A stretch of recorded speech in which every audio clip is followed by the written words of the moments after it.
Hey everybody, and welcome to the D&D podcast. Today I have a story about the first character I ever made. He was a Goliath barbarian named El Chapo. Now, I want to get this out of the way.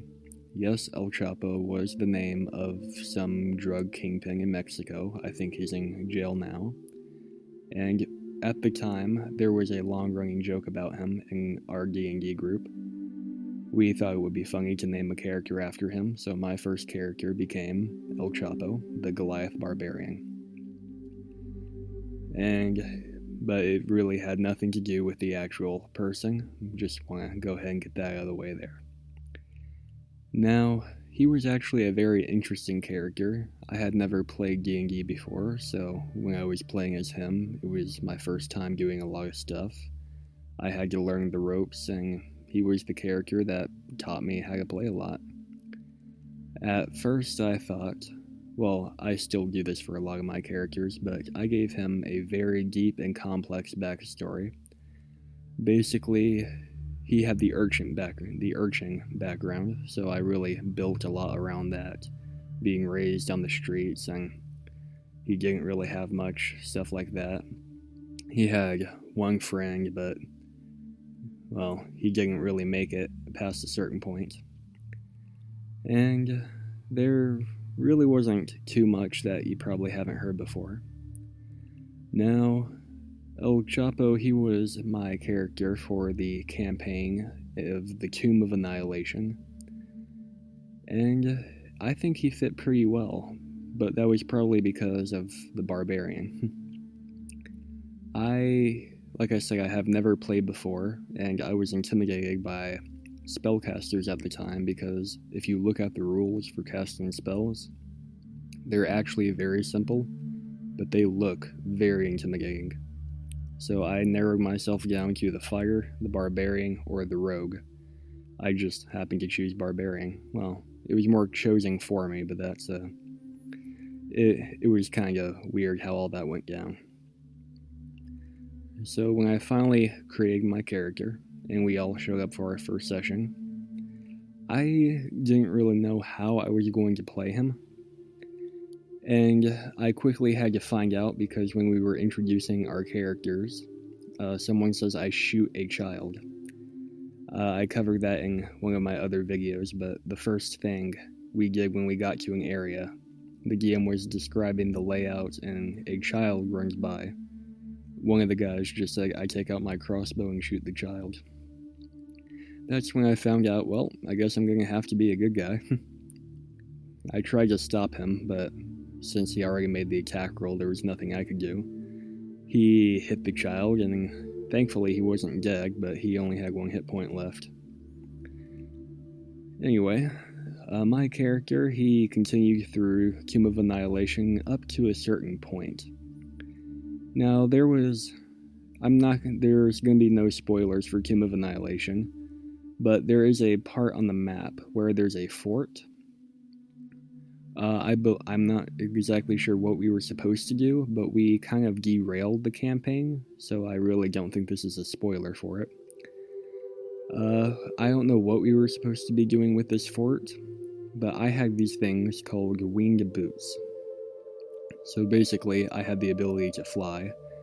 There were a lot of jokes about the flying Goliath barbarian when there was magic users in the group that couldn't fly and people that had more reason to actually have that ability. But somehow I did, and I love that ability.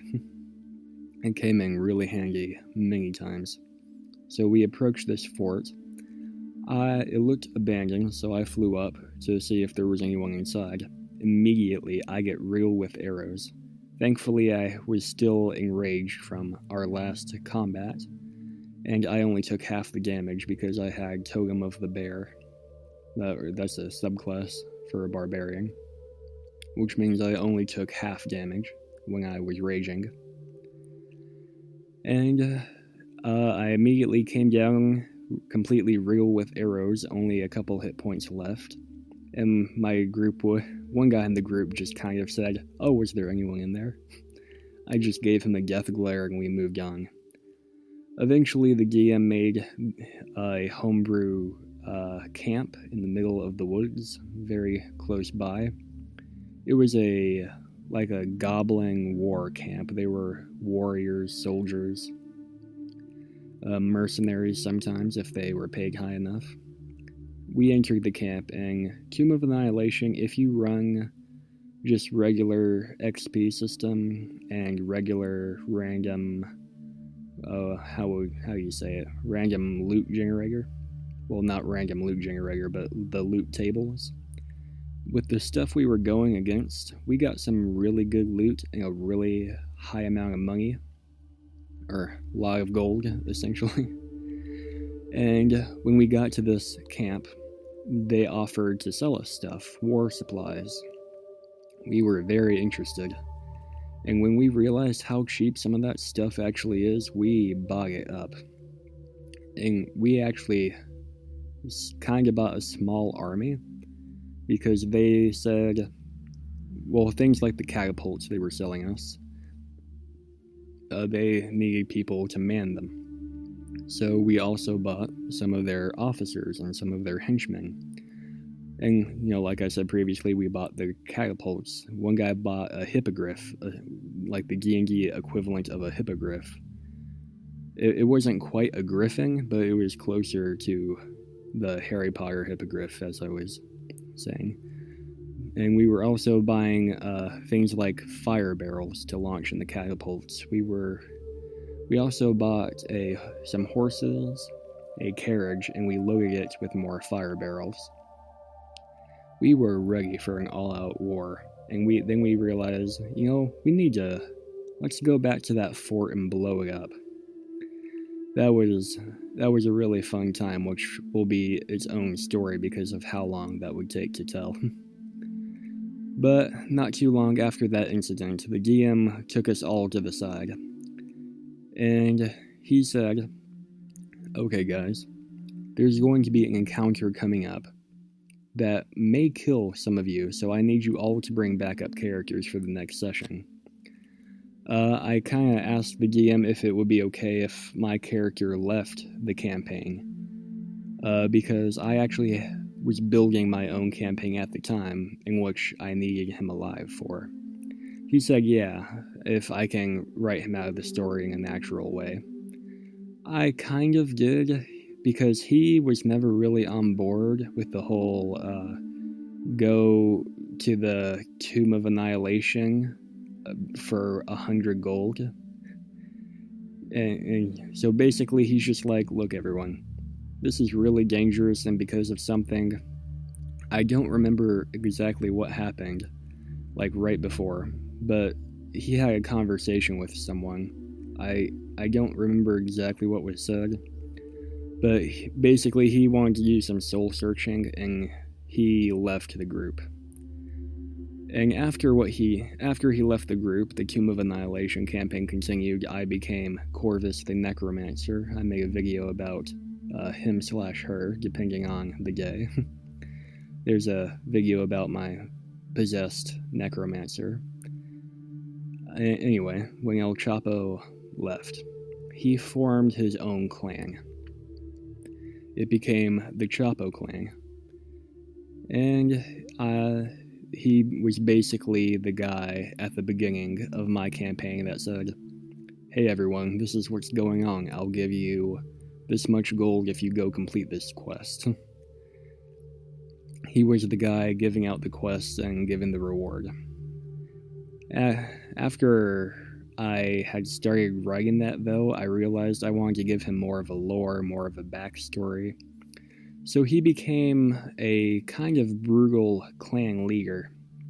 He had a lot of children that were also very powerful as well. As in, like, there are a couple that were actually very important in that campaign too, especially one of his daughters, Valerie Chapo. And yes, they all had the last name Chapo. His first name was just L. Valerie, she was a very important NPC at the very beginning of the campaign, and one of the reasons that Silverwood was hated so much in my groups. She she was really kind, very friendly, a really great person. The characters they really got to know her, they had a deep connection with her. Then I introduced Silverwood. He is attacking the Chapo clan, everyone's trying to keep him at bay. Valerie kind of gets a little too close. He looks right at her, grabs her by the neck, and snaps it with one motion.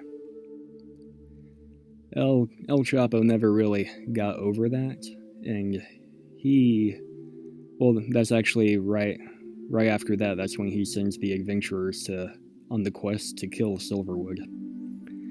But I think I covered that pretty well in my Silverwood video, and I promise I'm going to stop advertise my other videos here. Anyway, El Chapo continued to live his life as this clan leader. At one point, though, his youngest son, Giz later abandoned the name Chapo and became Giz Dustwalker. He was actually exiled by El Chapo himself because he was viewed as basically not good enough to be a part of the clan, which was very harsh, but that's just the kind of thing he did. Like I said, he was pretty brutal, ruthless. He expected perfection. But eventually, age did mellow him out.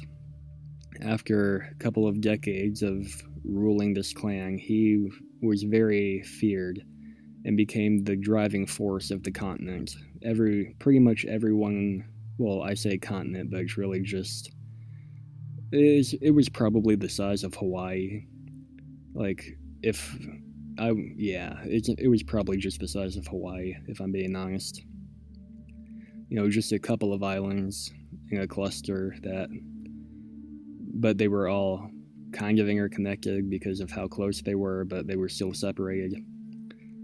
The point is that he was well known and feared throughout it, despite having such a small actual area. No one really knew how he came into his wealth, and actually my players still don't know that, so I will not be mentioning how in this video. But yeah, as I say, age eventually did mellow him out. He became more kind after a couple of decades of being the most feared person in all of this area. His kids started to take over running the clan from day to day. Businesses, practices, dealings, trading, in general, combat encounters.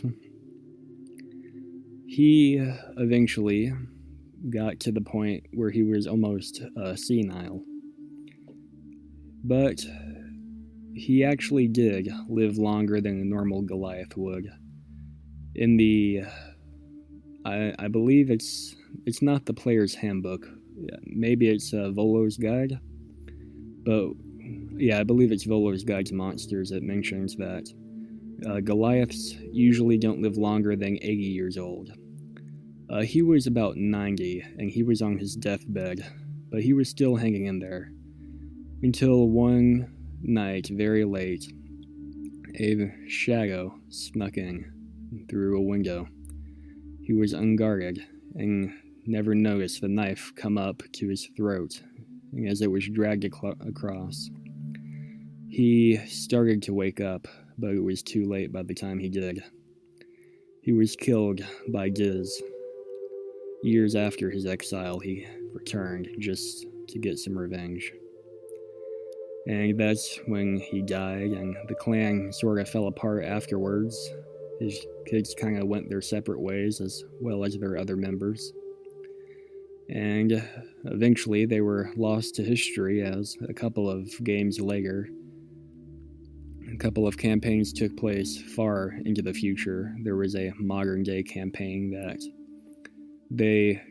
I briefly mentioned that there was a ancient history book about the rise and fall of the Chapo clan. But like all great things, they seem to never last, and even his empire fell. It wasn't much of an empire at all, though he was a great character that I played in the Tomb of Annihilation, and he kind of got his entire arc over many different games that we played. several different games, he was kind of the guy that would just give them a mission and the players would go do that. He wasn't like actively involved. He was just more just of a reference tying the games together, but eventually Silverwood just became that reference and he just sort of faded into history, like I guess like his character did. But that was the story of my first character, El Chapo, and the kind of arc he went through. I hope you all enjoyed this video. Let me know how the audio sounds. I'm trying something new this time. I'm sure it's still poor quality, but just let me know. Give me a like, comment, subscribe, and until next time, roll well.